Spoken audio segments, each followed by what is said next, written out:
Engine থেকে প্রথম শক্তিটা কোথায় আছে? Fly wheel. আপনারা দেখুন, শুনছেন নাম?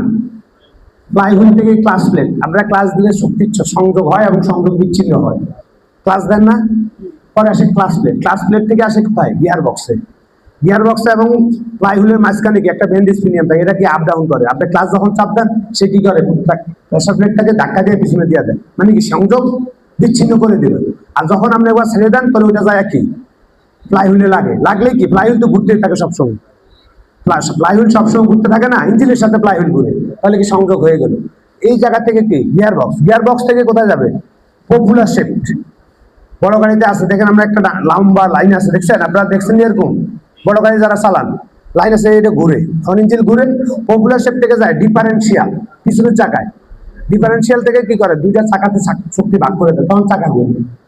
চাকা ঘুরলেই কি হয়েছে?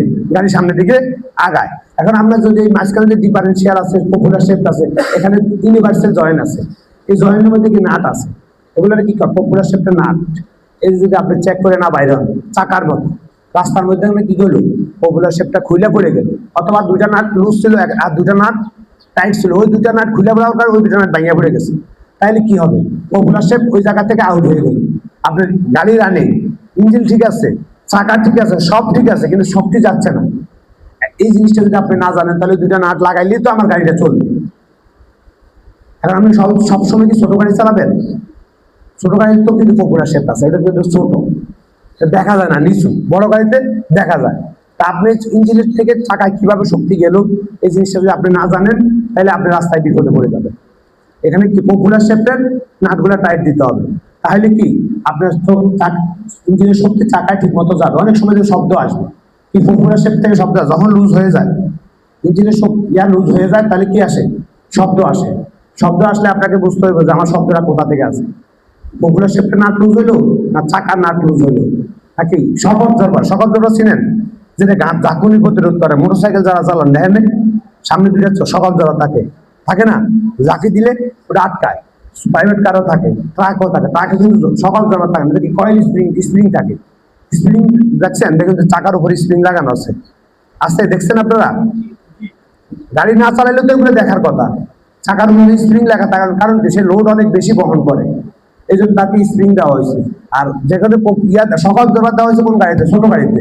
সে কি ঝাঁকুনি প্রতিরোধ করে। আমরা একটা গর্তে পড়লে একটা ট্রাকের মধ্যে বসে দেখেন, একটা প্রাইভেট কারে বসে দেখেন, ওদের মধ্যে কি অনুভব হয় না, কারণ সে সকল জোড়ারে কাভার করে নেয়। আর ট্রাকে যদি ধাপ করে পড়বো, ধাপ করে উঠবো।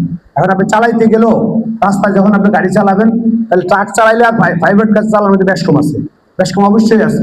কারণ কি? তার শক্তি প্রাইভেট কার শক্তি কি এক? আর আপনি রাস্তায় যখন গাড়ি চালাবেন, আপনি সবসময় একটা কথা মনে রাখবেন, আপনার চাইতে যে বড়, আমি তার সাথে লাগতে যাবেন না, লাগতে যাবেন না। আপনি প্রাইভেট কার, ট্রাক যদি আপনার গাড়িতে একটা ধাক্কা মারে, আপনি টিকবেন রাস্তায়? আপনি ট্রাকের সাথে কোনো পাল্লা দিতে যাবেন না।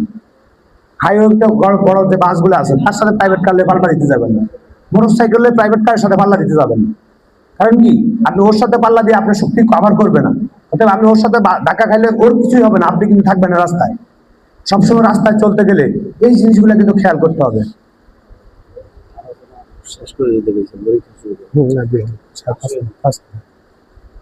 তাহলে এই জিনিসগুলো আমরা যখন রাস্তায় গাড়ি চালাবো, কি করব? আমার চাইতে যা শক্তি বেশি, আমি তার সাথে পাল্লা দিব না। তাহলে এই জিনিসগুলো আমরা খেয়াল করবো। আজকে থেকে যারা আমরা রাস্তায় বাইরে হয়ে যাবো, এই জিনিসগুলো খেয়াল রাখবো। এখন কয়েকটা প্রশ্নের কথা বলে দেই, যেগুলো আপনারা আগামী দিন ড্রাইভিং লাইসেন্স করলে আপনাদের লাগবে। পাহাড়ি রাস্তায় কোন গিয়ারে গাড়ি চালাতে হয়? কত নাম্বার গিয়ারে? মিনিটে কয়বার লুকিং গ্লাসের দিকে তাকাইতে হয়? 6 থেকে 8 বার। ড্রাইভিং লাইসেন্স দিন গাড়ি চালাইলে কত টাকা জরিমানা? কত টাকা? হেলমেট দিন গাড়ি চালাইলে কত টাকা জরিমানা? কত? মোট ছাত্রগুলো গনে যান, বস্তুগুলো নিয়ে আসেন, ছাত্ররা গনা দেন কত?